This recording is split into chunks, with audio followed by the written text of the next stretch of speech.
everybody, and welcome to another edition of the Sports Exchange. My name is Scott Morgan, Roth, the Motor City Manmouth, and we want to welcome Drew Pickard to the broadcast. And Drew, glad to have you with us. Oh, I'm thrilled to be here, Scott. And, of course, Steve Balestrieri. What's up, Steve? How you doing?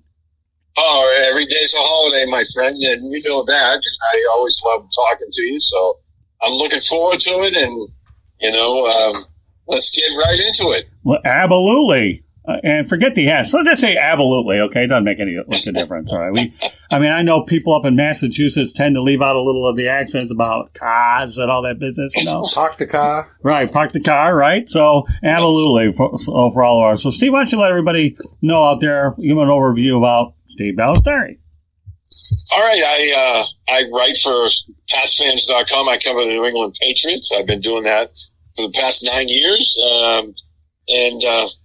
Now that I'm a resident of the state of Florida, of course that will get cut back a little bit, but I'll still do that remotely, and we're going to talk more about that, obviously, here shortly. And I also write for SoftRep.com. It's a military site. We cover military affairs and breaking news, what's going on in the world. And I'm a retired Special Forces officer, so I got a background in that as well. See, I feel like I got something in common with Uncle Sam. You know what that is? Okay? What? I want you. Okay, that was the first thing, but I had the finger pointed at you, okay, through social media. And then Drew Pickard comes along through the South Florida Network Coalition. And I said, I want you. Of course, it didn't hurt that the guy had a knack for broadcasting. So I had the I want yous, okay, Y-O-U-S, if there's a word of such thing. And here we are. How about that? No kidding. All right? So I got yous. And I'm happy to be here to be with yous. All right, so let's go ahead and talk about some of the more interesting developments in the wonderful world of pandemic and the new reality. And that's about remote reporting and the new reality. And Steve, why don't you let everybody know a little bit about some of the challenges that you're facing with the New England Patriots now that you happen to be migrating south? Don't forget, Steve, the first challenge. Normally, I would be at the Patriots training camp, and I'd, be reporting on things I saw down there, and I would write 2 to 3 pieces a day from what I saw.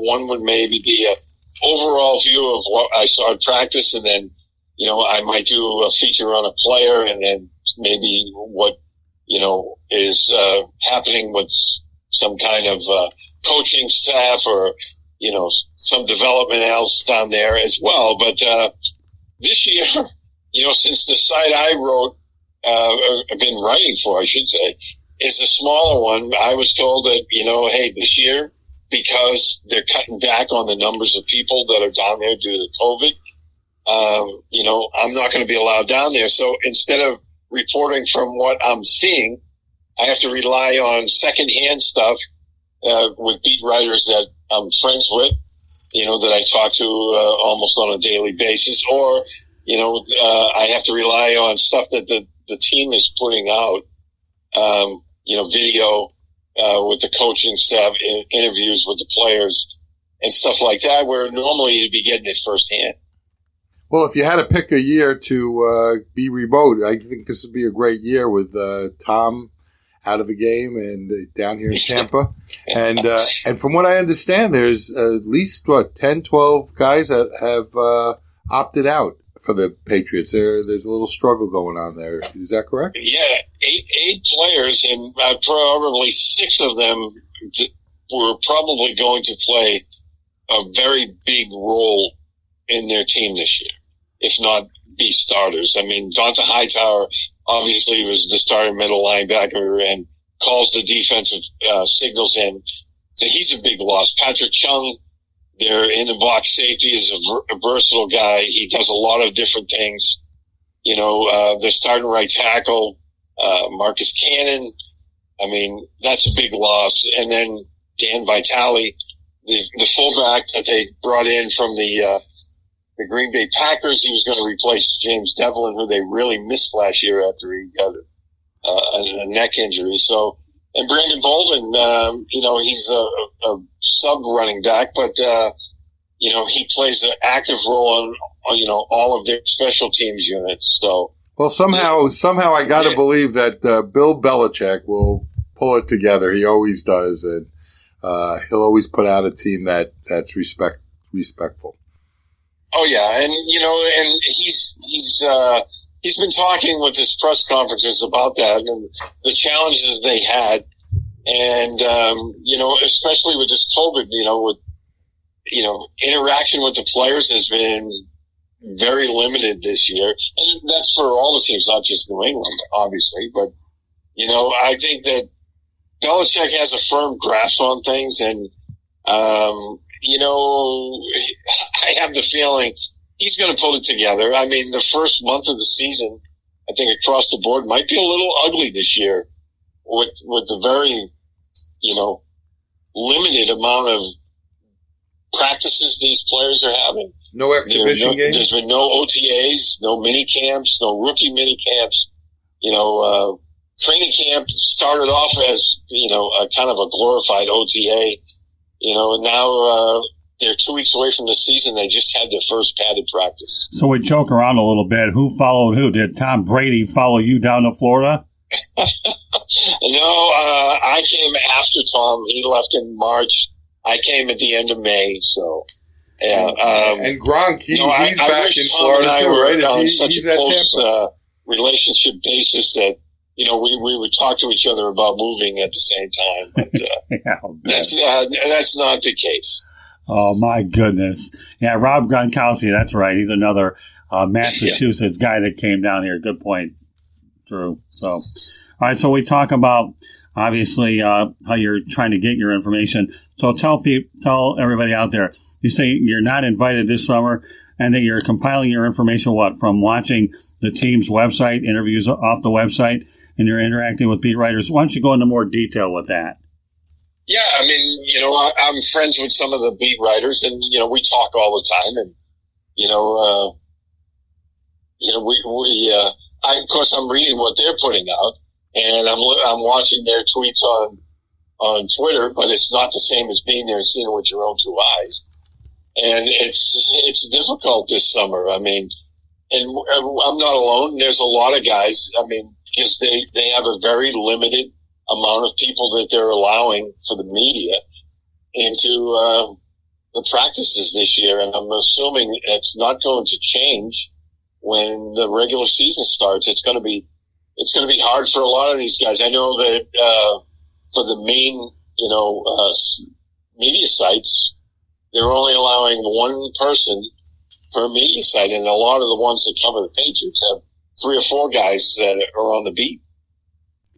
Amazingly enough, the one thing I've worked with the Miami Marlins, and I'll get into that shortly, you don't have the benefit of any Zoom calls at all, do you, with the Patriots? No. Right. And I know Drew will tell you that from our experience dealing with the South Florida Network Coalition, why don't you explain the value about how the Zoom calls are meant to our group? Well, when the pandemic hit and people were always being part of in-person meetings and, sharing what they do in their businesses in person, that was the norm. And then you had a choice on about March 15th to say either we're not going to communicate as business people in the community, or we are. And Zoom became a way of life. And quite frankly, it's worked out better. I think that people find it more comfortable. I don't know how it's going to work in the sports world, but it's surely been more comfortable for people to get together. They only have to dress from their waistline up, and they could be in their shorts down. And you could pretty much roll out of bed. The women still need 15, 20 minutes maybe to put on their makeup, but the guys roll out of bed and they're out being with people at 7:30 in the morning. It's been a fantastic way for this pandemic has actually increased businesses' opportunities to be together. Yeah, in fact, I haven't been able to do that with the sports side, but, I deal with the VA because I go to different therapy sessions through the Veterans Administration. And when the pandemic hit, instead of having to drive 45 minutes to an hour to each one of these appointments, now they do them virtually. And it's kind of nice because, like you said, you roll out of bed in the morning for an 8:00 appointment, and now, you don't have to drive an hour to the Veterans Hospital, and an hour click on back. the computer, and you do your therapy online with your therapist, and everything works out, and you're a lot less stressed after the without having to drive in the traffic. So I've got to ask you this, okay, and both of you could answer this. I got a 4-year degree from the University of South Florida, okay, knowing that we are all acclimated to Zoom, and it took me a little while. The only thing I knew about Zoom before was what I used to do on the interstate when I used to have the Dale Earnhardt hard mentality of blowing by people, although thankfully I didn't get on their bumper. Who knows how bad my driving record would have been. But I was never the type of individual, and I know a lot of the students nowadays talk about remote classes. I don't think I can handle an online remote class. I need to be in the teacher's grill asking a lot of questions, and I'm more hands-on. But could you guys ever see yourself taking virtual classes, or do you feel that you need the interaction as a student? Why don't you go ahead, Drew, and chime in, and then Steve, you can follow suit. Well, I don't see myself as a student. I'm a grandfather right now, and I do see it with my grandchildren. But hypothetical, come on, dial the clock back. Yeah, absolutely. I think it's going to be difficult. I don't see this going on for a very long time. God willing, we won't even have to get through the whole football season, or like this, that we'll be able to get back to a normal way of life. But, to answer the question, I've come a long way personally. As a 63-year-old, I wasn't tech savvy, and you got to make it happen. You have to make things happen in your life. And I think the teachers are acclimating themselves, and they seem to have curriculums now online that are working. I don't know how it's working with parents, right? And how they have to do their job. And it's interesting because as I'm on the phone doing business throughout the day, I hear children in the background, right? So this is the new world. Children are part of the parents' workload, and then the parents have to go through elementary school again. All right, but I'm going to put you on the spot, okay? And that's this. I'm ready, Scott. Ready? Okay, and Steve, you're next. Don't worry, you're not getting off the hook with this, man. Could you have handled online classes, number one? And two, could you have handled virtual classes? Yeah, I'm a guy who handled everything all through my life. Yeah, of course, you have to go with the flow. I will say this, that if you're under 10 years old, you're more tech savvy than a 63-year-old. So those guys are, I think the ones that are probably in the middle or 30s and 40s, they're there, but not yet there. And, I'm confident in this world that there's going to be more. And again, I don't know how it's going to work, Steve, in your life with dealing with the sports teams. I was watching golf this weekend, and that was interesting. Social distance interviewing that I noticed. They were like 8 feet apart from the interviewer and the golfer. So it's quite interesting how that's working. Okay, Steve, you're on the hook with that question. Could you have handled online classes and virtual classes? Start with online. I did do one online class, and that was a while ago, and I hated it. There you go. I'll be honest, because I'm like you. I like the interaction with the teachers, and I like having, I don't know. It just seems like it's better when you're standing right in front of each other and you can discuss something rather than online, especially if you're trying to look at something, on a piece of paper. It just gets really difficult. And I had to do that because I was in a class, and I ended up that the teacher was in a serious auto accident. So, had a shattered hip and a leg, and couldn't come to school, so they set it up where for the rest of the semester, everything was online. And, I had already signed up for the class, so I stuck with it, but I would never do it again, I don't think. Maybe, in the years that passed, I might change my mind. Virtual learning, I don't envy the kids that have to do that this year. There are advantages to it, obviously. Right. Because you can stay home, you can work at things, but, in a more comfortable environment. in a safe environment, obviously at home. But I would imagine, Steve, that would not want to, but if I had to, I could do it. Steve, I would imagine that there's somehow, like after a game where you might have been in the locker room interviewing a player, that there might be, just like there's a press room where people are doing the media talks at the table to the press, that there might be a computer set up, and one at a time, there might be Zoom calls with guys like you where you could do your interviews through Zoom. That seems to be maybe, a concept that's going to take place. So the media could have their press conferences and you guys could do your interviews. Instead of being there in the locker room, you might have a little table with a computer to lock in. Do you think that might be a possibility? Well, that's what they're doing right now. Right. Is all the player interviews are being done virtually. Right. And that way they're protecting the players and the media guys. And who knew? The media guys that are there right now, they're spread out. Usually you're packed in like sardines in an area that, like at the practice. I was talking with Scott earlier today, and I was explaining to him during training camp at the Patriots, they have a roped off area for the media, and you're packed in there pretty tight. And it's a large area, but they usually have a heck of a lot of media guys there. And now they're spread out. Obviously, there's no fans there, so the Patriots average about 10,000 people going to training camp practice during the summer when it's open to the public. So all those people are gone, and they have those guys all spread out now.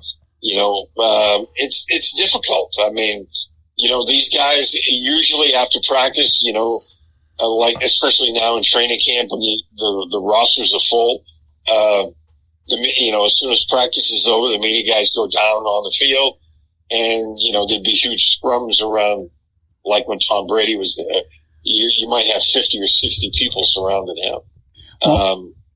Now, they're not having that interaction. So you might go down to speak with one player, and you might get interviews with a couple of others just, by standing there. You see someone talking with another guy, and you just catch a part of that interview as well. So that makes things difficult for the media guys as well, and for the fans, because they're not getting all of that information that usually pours out of this. Yeah, well, that's a good point. It's the life we're living right now. Yeah, let me mention something else. I want to get back to the joint practices, okay? First of all, when you were telling me earlier today that you can't be there, so you're relying firsthand on small video clips, why don't you go into more details exactly about what a small video clip in terms of how you're trying to get your information? Right. Well, the Patriots... their team website, they post videos of certain parts of practice that happen during the day, and then they'll post interviews with the players. But it's not the same as being there and getting to, interact with everyone and seeing more, because you're not getting everything from the players.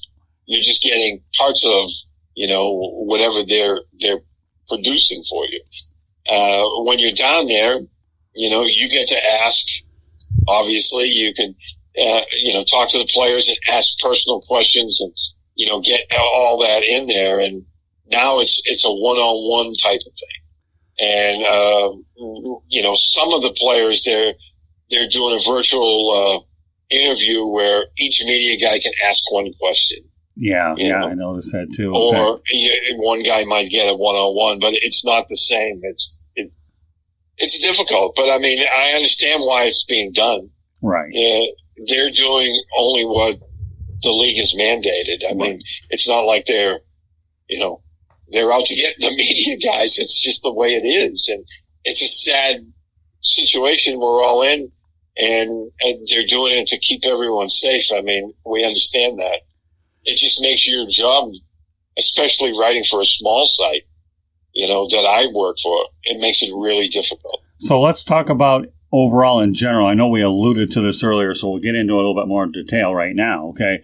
You talk about the fact that the Patriots only have 30 people total, including photographers, and usually that the writers alone outweigh So why don't you break down the logistics of all that?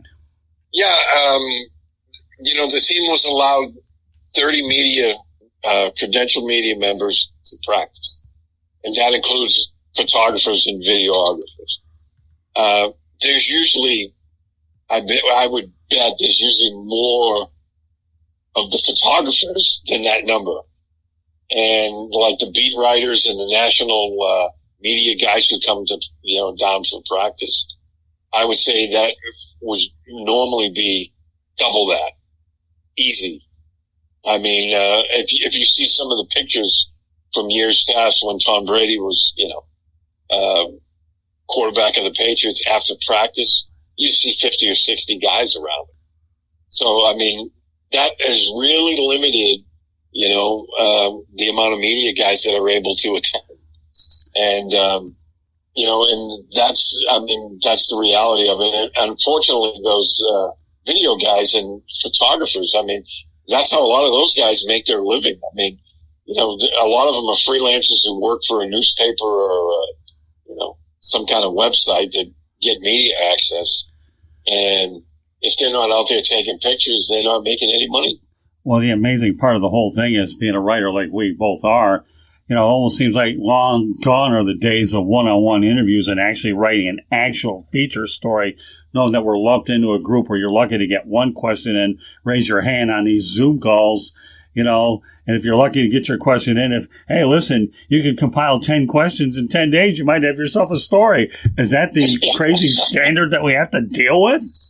Yeah, and unfortunately, that's the truth. And, this year, like I said, because we're a small site, we were cut right out of the loop. So, that's big boy rules apply, but it makes our job a lot harder, obviously. And you have to do what you can do. Unfortunately, that's the way things are. And, it doesn't seem like it's going to change anytime soon. I wouldn't be surprised if they continue, maybe add to it a little bit next year, but I wouldn't be surprised if next year was the same thing. So, Steve, just a tad off topic. I'm a Dolphin fan, and for years and years, and maybe you can give me and people that are listening some insight to the head coach of the Dolphins and some of the coaching staff that's come down, and some of the players. It seems like there's a little migration from New England to Miami. Flores, do you have any insight into the man and what he's building? Yeah, Brian Flores is a great coach. I really liked him. He's a very impressive guy. When Belichick didn't let the assistant coaches talk a lot during the season, so it was only occasionally you'd get to talk to these guys. But talking to the players who played for him, they really liked this guy and they believed in him, and that's why some of the players are going down there. Yeah, it seems like there's been a little migration of a few coaches, a few players. Yep. And, and I think they followed Flores down there. I think he's going to be very successful. I really do. Can't say. Well, he was taught by the best. He was taught by a rock star coach in Belichick. Yeah, but you know what, Steve? I can't say that to be the same about Matt Patricia in Detroit and some of the other people that have followed. I think Brian Flores, you guys are right, is a fine coach. And if he won 5 games with the group he had last year, can you only imagine what the upside is? Meanwhile, the Detroit Lions have struggled under Matt Patricia. They brought in a lot of Patriot players, but unfortunately, the results have not been the same in Detroit. So. Yeah, and I think part of that was, I think Matt tried to be too much like Belichick. Okay. Whereas Flores is kind of his own guy. He's taken what he learned from Belichick and, he's adapted that. But I think Brian Flores is more of his own person. Okay. And he's handling things the way he wants to handle them. And I think that's where Matt Patricia has run into his problem. He's trying to be too much like Bill. And there's only one Belichick. And, you can't try to imitate Belichick. You have to be your own person. And I think Matt was a really good coach when he was here. He was a really good defensive coach, and he might still turn things around. But yeah, I when I look at Flores and And again, the players who played for him, guys like Hightower and, Kyle Van Noy, who's now down in South Florida. Right. I mean, these guys would rave about, they call him B-Flow. They were talking about, they would always talk about B-Flow and what a great coach he was and how he simplified things for the players. So, and Hightower was talking about that 2 years ago. In fact, during training camp, and he was talking about how he simplified things for the players. It made it so much easier for, the linebackers to go out and just play the game at full speed without having to think too much. Because he said, if you're thinking about what you want to do, you lose your speed. So, and I think that, Flores is going to be very successful. So we're talking Miami, and that's why he's bringing guys down there. So we talk about Matt Patricia. You're telling me the Xerox copy approach will not work, right? No, it doesn't work. Okay. Hey, come on. And Josh McDaniels saw that when he went to Denver. Yeah, right. He tried to be too much like Belichick, and he tried to, I think he tried to emulate everything that Bill did. And, you have to be your own man. You have to run things like you want to run them, not how you think Bill would do it. Yeah. He emulated him so much he tried to wear the same hoodie. Go figure, okay? So, I mean, if you can't emulate anybody with a hoodie, go ahead and explain. Well, there's two types of, following in someone's footsteps. One is the playbook and the type of defense and offense that they run, and the other is how you deal with young men. Right. And, that's a different personality. I think Flores might, he's a younger guy and might be more even relatable to those young men, but he's going to surely use some of that knowledge that he learned from the New England way of doing things. Excellent point. And you know what? Let's talk about the rabid nature of those fans up in New England. You talk about a joint practice bringing in 20,000 people? Seriously. Yeah. I mean, well, they would average about 11,000 people at training camp practice. And then when they'd have joint practices when, different teams would come in, they've had a few with the Saints. Of course, it's a lot farther a trip for New Orleans fans to come all the way up to New England, but we did have Saints fans come up. They had them with the Bears, and those were very well attended. But the one you're talking about with Philadelphia Eagles, and you and I talked about this offline. Right. There was over 20,000 people, and it was so crowded for the practice fields and the stands and the hill that there was way overflowed. So the stadium itself overlooks the practice fields. They're lower than the stadium. They're down the ground is tiered behind the stadium, and they have two practice fields, and that's where they conduct training camp. So they opened the stadium because where you walk on the tiers, you walk around in a circle. And that is to get to the different levels of the stadium. They opened all that up so the fans could, fill up those tiers and hang out and overlook the practice fields because that's how many people were there. And I think they said it was 22,000 people when the Eagles were there a couple of years ago. So you know where I'm going with this, right? Now, they didn't charge. Is that correct for either of these joint practices or the training camp? No, they never charge for training camp. The parking is free. Attendance is free. They sell snacks and stuff like that. And obviously they sell merchandise Patriots gear and whatnot. But, everything is free there.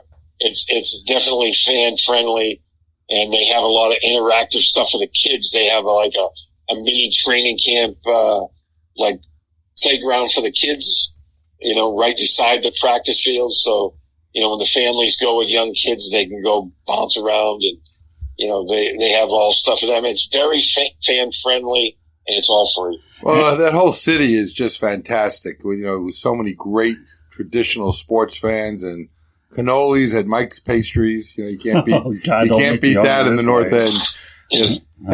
So you know where I'm going with this, Steve, okay? Yep. You know exactly where I'm going with this, and you're going to know where I'm going with this, okay? There's a guy by the name of Dan Snyder. Ever heard the name? I've heard the name, but I can't tell you. Well, don't worry. By the end of this broadcast, you're going to tell me. Again, you and I talked about this. Right. And it was awful that he charged Redskins, the Washington football team. Yeah, well, it's all right. I can't say Redskins anymore. Doesn't matter.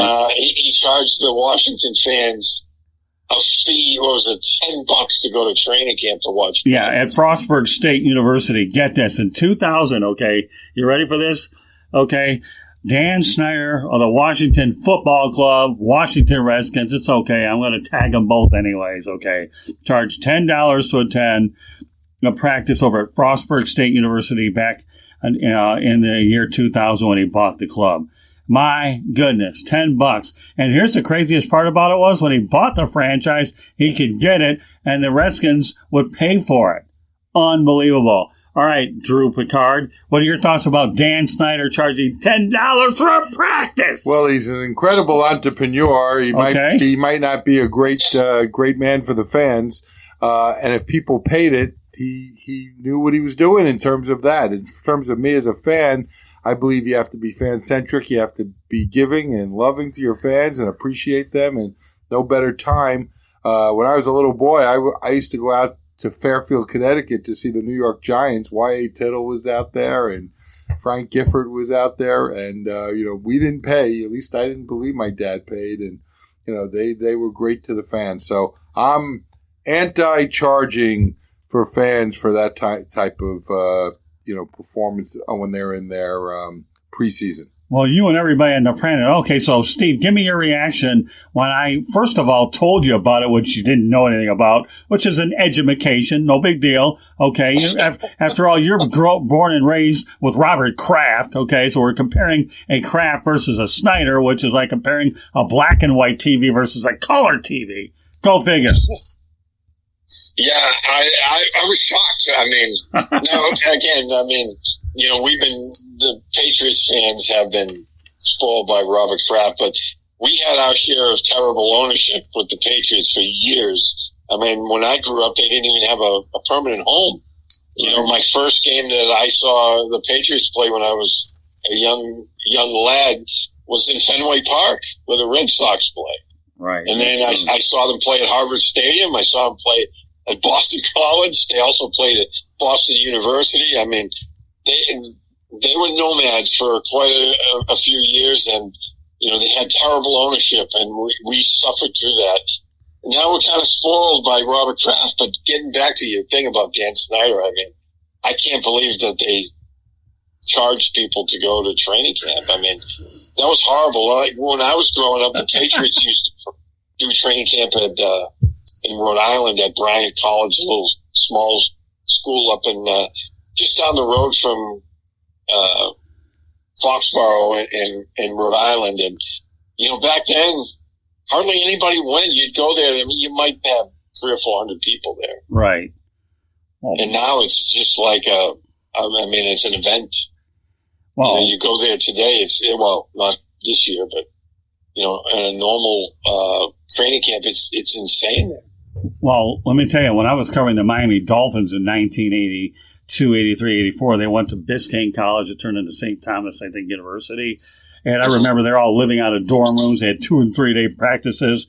And the first guy I ever worked with was Don Shula, by the way. And you want to talk about a young guy like me being intimidated by a guy. Coach Shula got to know me after a while, but being a young 18, 19-year-old pup with a Don Shula, you can only imagine what the dynamics of intimidation were, because they were definitely as high as you can get. I think, Bill Belichick didn't say anything, and Don Shula let you know where you stood, good, bad, and different if you were young. I got to tell you guys a funny story about Coach Shula, though, okay? And you being a Dolphins guy, Drew, and, of course, Steve, you can appreciate this. Steve might be moving, in that direction if he hangs out in South Florida long enough. Don't hold your breath. You never know what happens. Florida. I was a Jet fan in the 70s, and I transformed, so it could happen. Maybe by 2030, Steve, we'll have you transformed. Yeah, well, TBD, as they say in our business, right? So anyways, getting to that story here, I'll never forget the time where I sprained an ankle during a soccer game with the Fort Lauderdale Strikers staff as well as the media. So what do you think happens? I had to go to the hospital. I had a sprained ankle. I was gimpy on one leg. And then Don Shula's, I still like you, Steve, being a young writer, I had to get paid for every story I wrote. So I hustled one leg or two leg. So Don Shula, he had the soft side and he showed it to me on that day. It was a rainy day out of Biscayne College. So he says to me, by then he started to like me a little, get to know me a little, okay? And I had to take a lot to get liked, being just a young pup.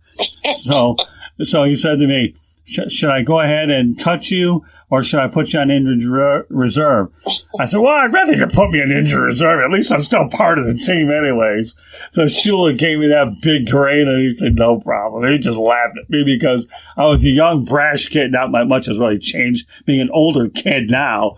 But I didn't mind injured reserve. That was a good designation long before anybody ever knew there was a COVID reserve, injured list, or whatever. But, Well, I'd like to share with you a funny Don Shula story as well. Go ahead. I'm sure, as being a Dolphin fan, you'll remember the snow game back in '82. I was going to bring it up. The snow game. The end of the game, there was snow all over the field, and the Patriots brought the snow, snow plow on the game. The kicker for the New England, John Smith, he was a English soccer player. They brought him over, to the States, and he kicked for the Patriots for quite a few years. He kicks a field goal. Don Shula, obviously, and rightfully so, went ballistic when they brought and the guy actually who drove the snowplow was on work release from Walpole State Prison.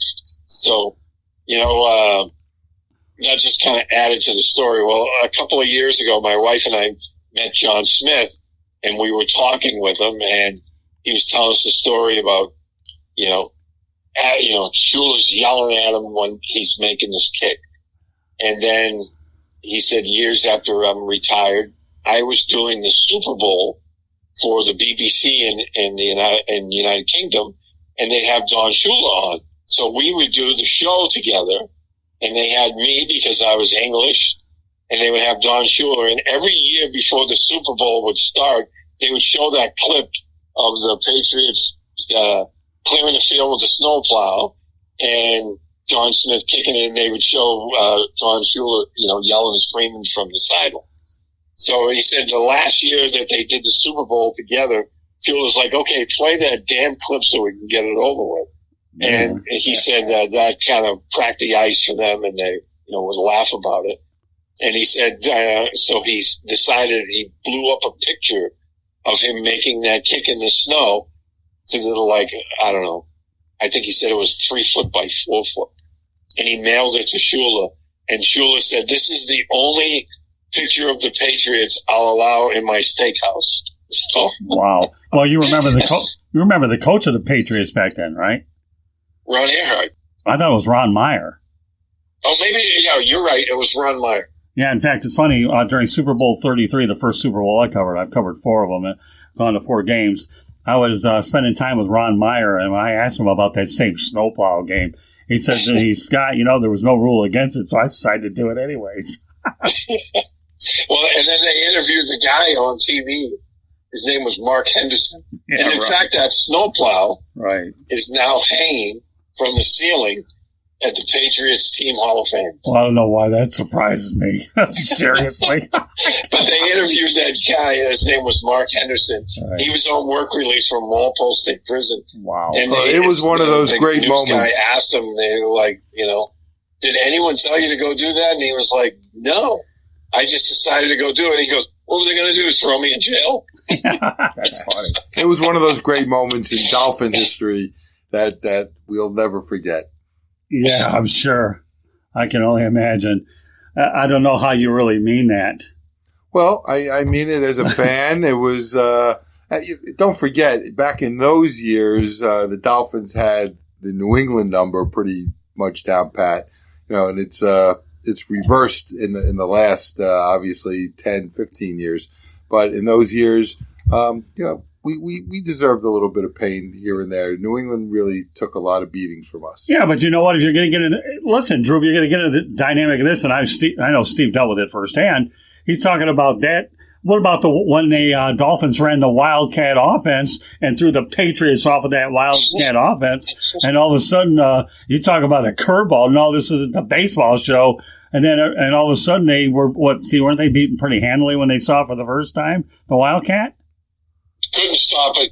I remember that game well. It was 2008, right? And they 2 years ago rolled all over them all game long. Even 2 years ago, when New England always had, they struggled a little bit when they came to Miami, but they surely had great teams just recently. But that 2 years ago, that I think it was the last game of the season, that play was pretty crazy play that caught them off guard a little bit. The kickoff. Right. Well, if you've got no place to prepare for it, then how do you expect to defend against Who did they have defending in the back? They had Gronkowski. They had Gronkowski as the last guy back there. And then he tripped and fell. Yeah. So. Gronk tripped and fell, and that was. I remember that one well because that was one of those. It seemed like okay, game's over. Yeah, they'll just kick it off and. That'll be the end. It was meaningless for the Dolphins. Watching it transpire, and the longer it's going on, I'm like, this is not feeling good. And when he made that last cut, I was like, there's no one going to touch this guy, and they didn't. Did that cost the home field advantage? Well, that was costly to New England in that play, that game. It certainly was. Yeah. Didn't mean much for the Dolphins, but it meant much. It meant a lot to the fans, and but now it should be an interesting season. I think that the Buffalo is the team to beat in the AFL East. That's the way it looks. So, Steve, I want you to go ahead and give Drew and everybody else out there. You were telling me that you want to talk about the Jacob Hollister story. Go ahead, run with it. When the joint practices were going on, that we talked about, right? And, after practice, when Jacob Hollister is a tight end, now he plays for the Seahawks in Seattle. But when he was a rookie, I got to interview him after practice, and he's a really nice kid. And, he's very humble. He's very down to earth. And he was just amazed by the amount of people that were there for practice. And I asked him about it, and he got a big smile on his face. And, he was like, this is insane. He was like, I've never experienced anything like this for a practice. He's like, these people are right on top of us, and it's like they yell and scream, and you feel like you're playing in an actual game. And he was like, I didn't have this many people at home games when I played at Wyoming. So, it's for some of the kids who played at small schools, seeing that in a training camp practice is an eye opener. Yeah, that is hard to believe. And the best part about it is they didn't get charged. So let me talk about my situation with the Miami Marlins, because I've gotten acclimated to these Zoom calls. I'm on there probably 3 to 5 days a week. And what they've really done for me, and we talked about this earlier, Steve, the remote reporting, is I've actually benefited by them. But here I am, got to raise my hand before I even get a word in. I don't know how many times I raised my hand when I was in school. But then again, you also have to be respectful of the beat writers and everybody else. And, they're monitoring everything you're allowed to say. So, I guess one of the incentives I have with the Miami Marlins Zoom calls now is not only am I able to fill these broadcasts with worthwhile information for a lot of my listeners, but it's enabling me to plant seeds for 2021. And I think when we talk about the COVID-19 pandemic in general, I think a lot of us are finding ourselves planting seeds, aren't we, Steve? Yeah, I think so. I mean, the entire thing is insane right now. I mean, the country's crazy, and when you look around, what's going on? I mean, it's everywhere, and our country is really. I mean, people are struggling right now. People are losing their jobs, and it's something that I feel real strongly about. I mean, it's affecting all of us. Yeah. And it's not just, sports. I mean, it's across the board. And you feel for the people that have gotten sick because, for certain people who have, underlying medical issues, this can kill you. Yeah. And I understand everything that's going on. I might not agree with everything that, everyone's doing out there with our government. I get where they're coming from. It's a very sad situation because it doesn't look like it's getting any better. So when we talk about coverage for the NFL, and I know I have a friend of mine that lives in LA, although he'll be returning to South Florida next year. I won't mention any names. But he basically went on had a post that he knows it's a thankless job for an NFL PR guy. A lot of the good ones want to let you in, but unfortunately it's in the NFL's hands about how many people can get in the press box. And I don't think a lot of them will even let you in the stands. And I don't think I could cover a game in the stands anyways, unless I'm in the Super Bowl where there's an auxiliary section where you're actually being taken care of and handed the information. So what are your thoughts about the thankless job that the NFL PR guys have these days? Yeah, I wouldn't want that. I wouldn't want that job.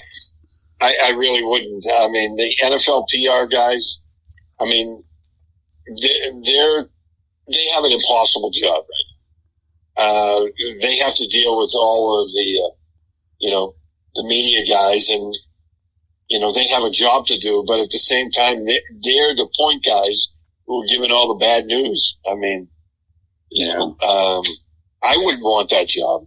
I really wouldn't. I think those guys have a tough sell right now. I mean, you're telling guys who that's their livelihood that they can't come to work. Yeah, that's true. Maybe somehow they could look to the NBA and create some sort of a bubble for the media as well. The NBA just did an amazing job locking in. I don't think there's too much media there, but there is a little bit. And they haven't had a case of COVID in 5 weeks. Well, the NBA and the NHL have had zero cases reported in their bubbles. The problem is how you're actually able to implement that with the NFL, where you have a lot more players involved. But I understand that for the media, at least in those respective instances that you mentioned, that the testing is very thorough, and then you have to be quarantined for a period of time, and you can't leave the bubble. So when you're dealing with a sport where you can do a bubble versus well, but we're talking about the conditions during training camp. Can you imagine what the regular season is going to be like? Because I don't think a lot of the NFL people know what the regular season coverage is going to be like right now, Steve. No, and it's going to be. I mean, it's one thing when you have your team and you're practicing and you're keeping guys separated, but once the game starts, I mean, you have a whole other team. So now, their locker room is going to be crowded because I believe, from what Bill Belichick said, that they're using not only the Patriots team locker room, but they're using the opposing team's locker room right now to keep the guys as separated as possible.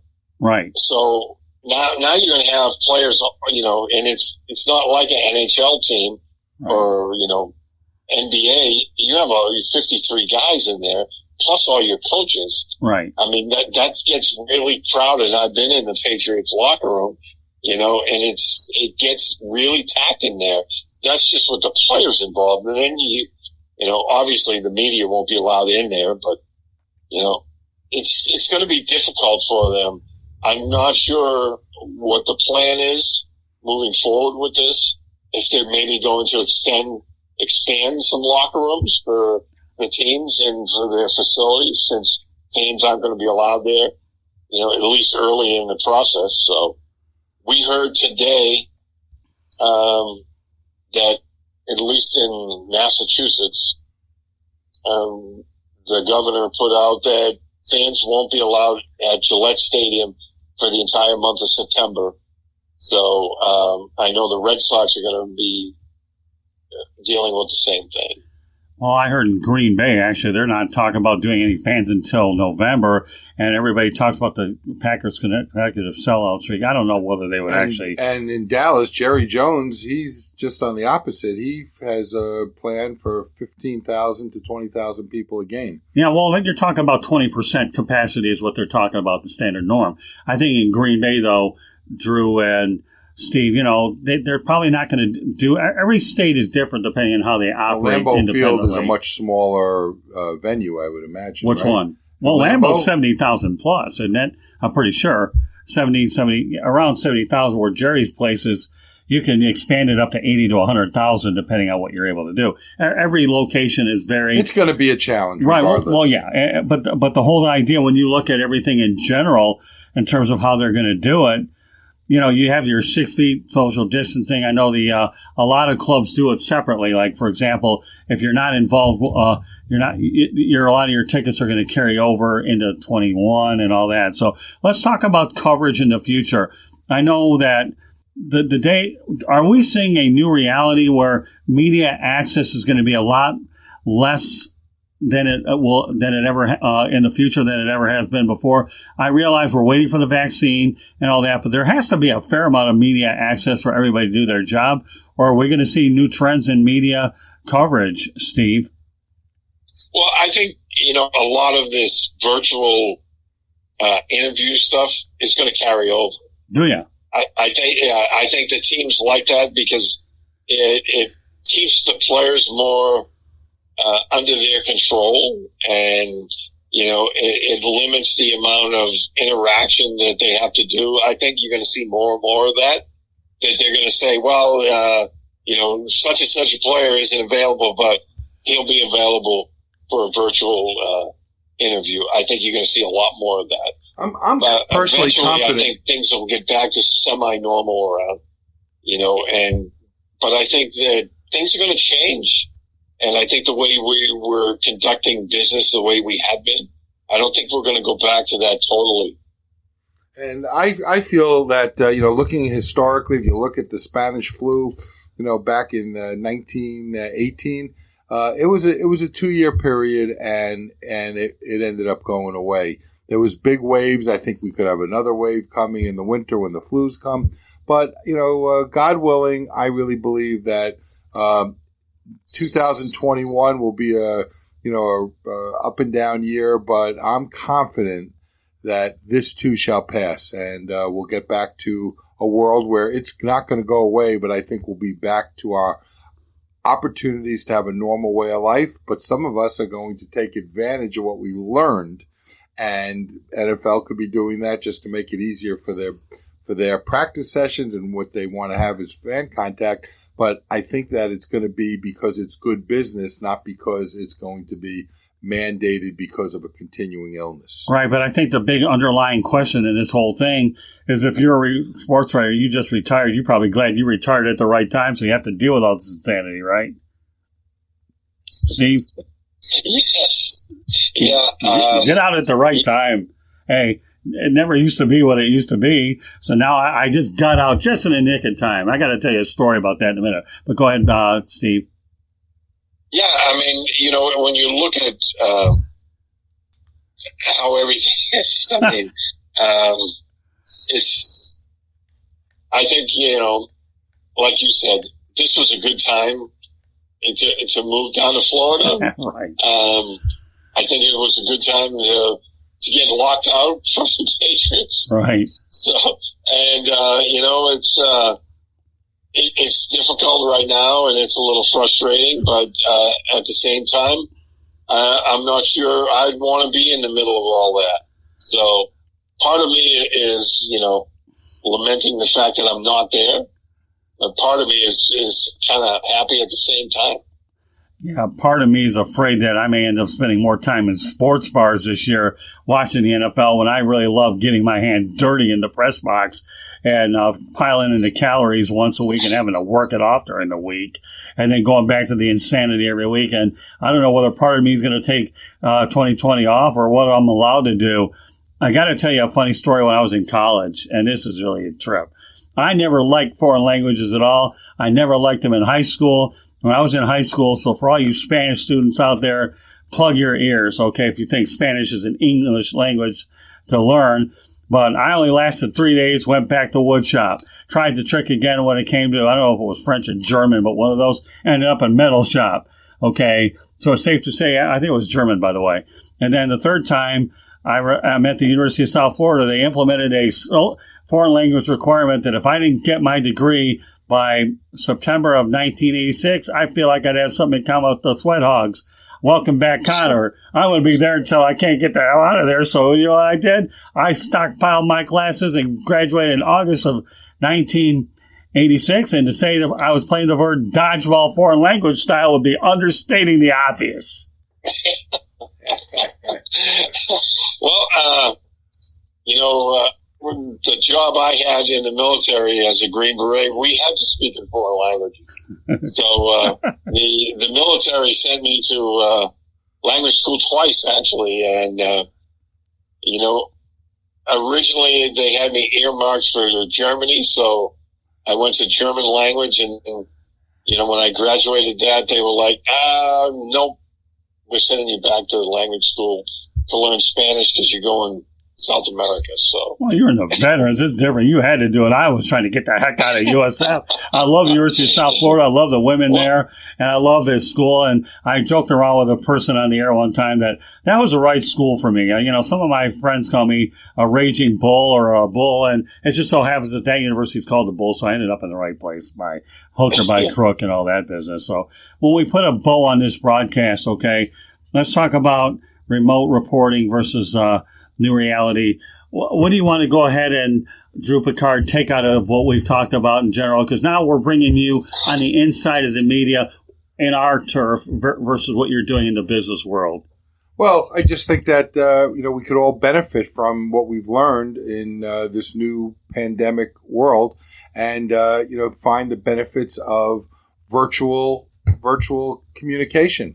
So whether it's in sports or in business, people are going to have to learn, not necessarily like I was saying because of the pandemic. That's true for today. Right. But to take advantage of what they learned and see how can they market themselves, brand themselves, get information out to people easier. You might be able to communicate with players like we were saying, have one interview now and one interview an hour later, and you didn't even leave your bedroom. So that could be a major benefit, getting more information faster, easier to the public. So I think it's great for the media and for people in business.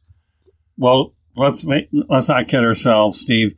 You and I are old school guys, so why don't you go ahead and summarize remote reporting versus I'm an old reality. School guy too. I'm 63, but I'm an old dog that could be taught new tricks. So. Yeah, but I'll tell you, the shape that you're in, you don't look like you're 63, my friend. Compared to, you're not like I am, whose doctor said you're a 50-year-old man in a 90-year-old body. You're far from that. So, Steve, what's your take on new remote reporting versus new reality? Well, it is what it is, as Belichick always says, but at the same time, we don't have to really like it too much. But I think it's here to stay for at least the foreseeable future. We're just going to have to make the best of it because I think parts of this whole remote thing that we're going through right now, I think a lot of it's going to stay. It's going to be permanent. We're going to see more and more people working from home because businesses are going to learn that, we don't have to have a big office building with, 500 cubicles in it because, if people are staying at home and working from home remotely, they don't really need to be here. We can be more productive and in the bottom line, it'll save us money.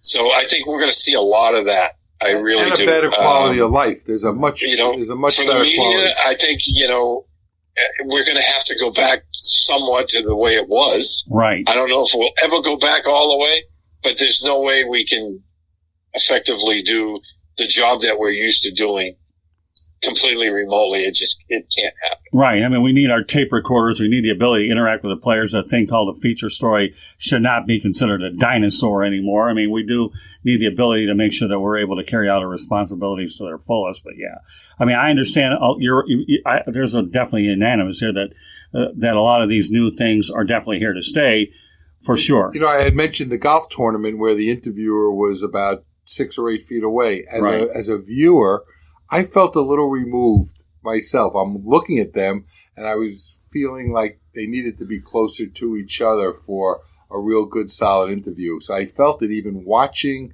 an interview at social distance level didn't really feel great as a viewer. Well, and that's a good point, too. Thanks for bringing that up. Okay. Number one when we talk about remote announcing, that's the one thing we really haven't gotten into. So let's address that for a little bit. Okay, Steve, what is it like when you watch whether it's an NBA game, NHL game, Major League Baseball? Of course, I don't know whether or not the national TV contracts. We don't know enough about the regular season.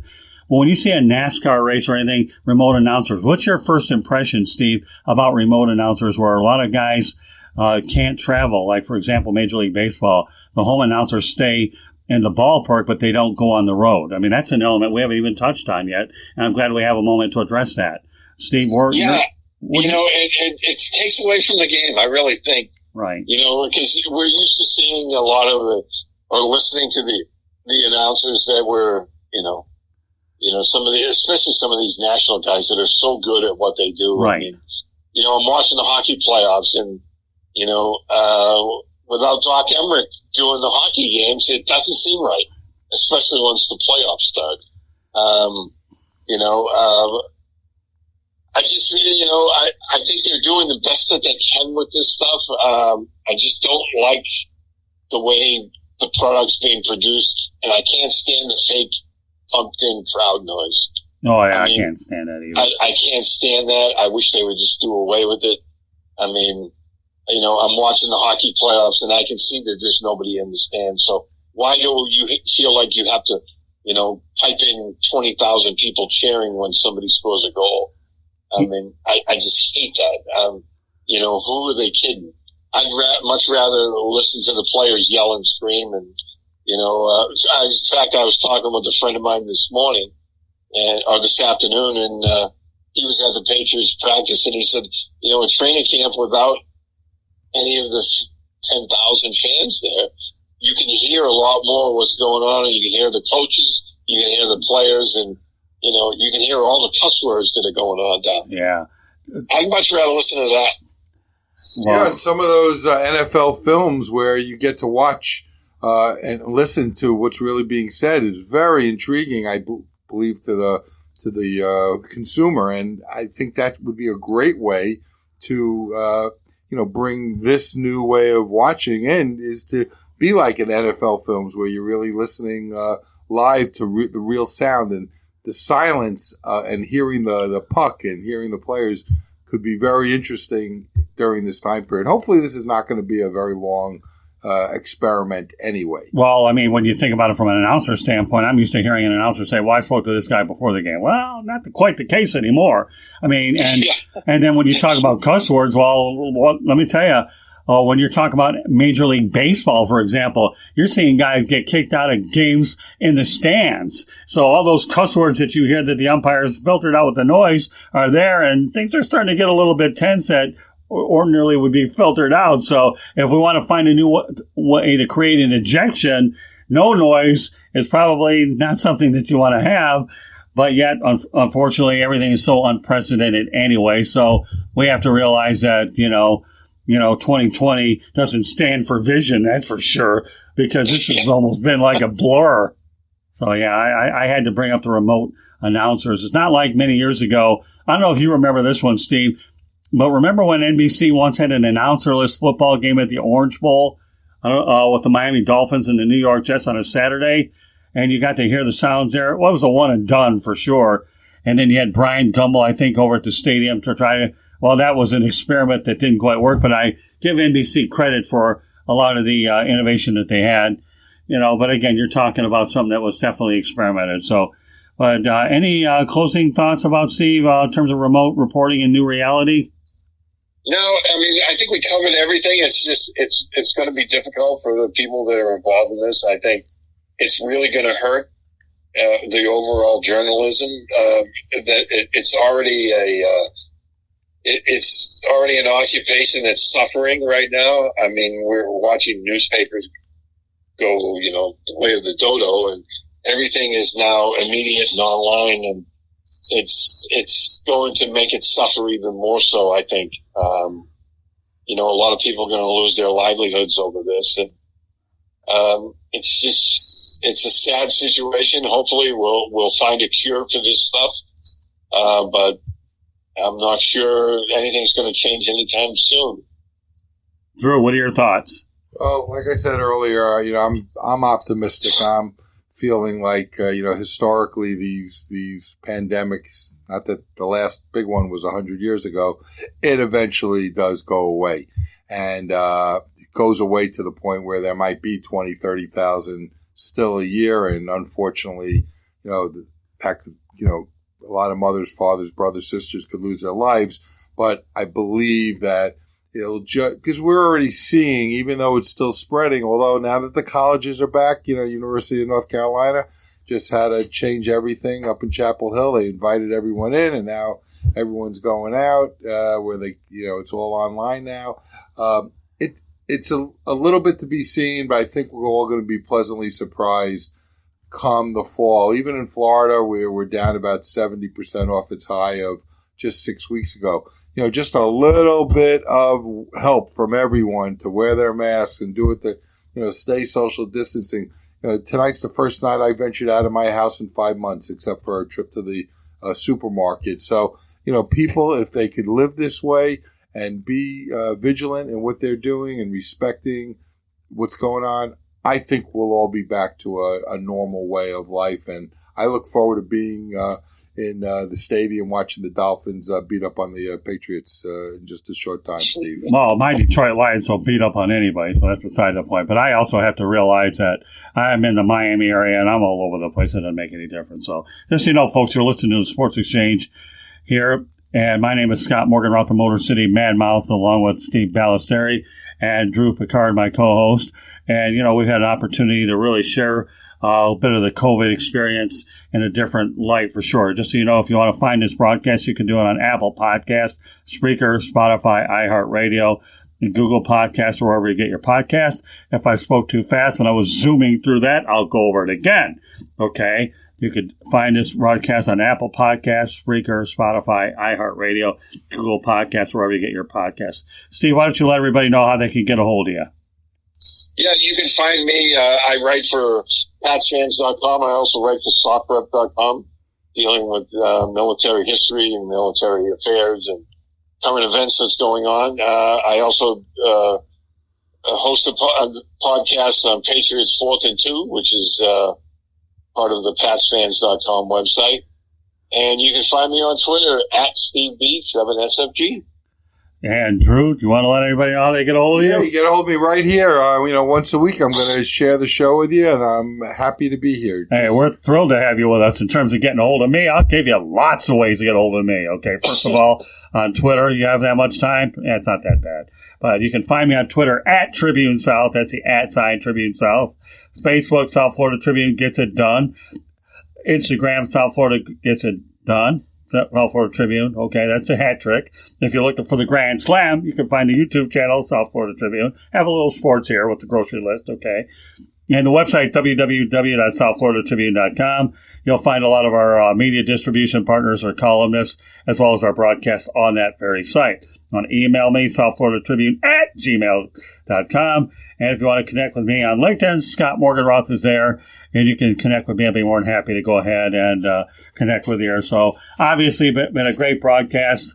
I enjoy working on the projects that Steve and I always work on, and we're going to continue to work on more. Right, Steve? Absolutely. And now I got another guy here named Drew Pickard, okay? Will be working on some projects with me once a week. So, on behalf of Steve Balestrieri and Drew Pickard, my name is Scott Morganroth from Motor City Mad Mouth. Thank you for joining us here on the Sports Exchange.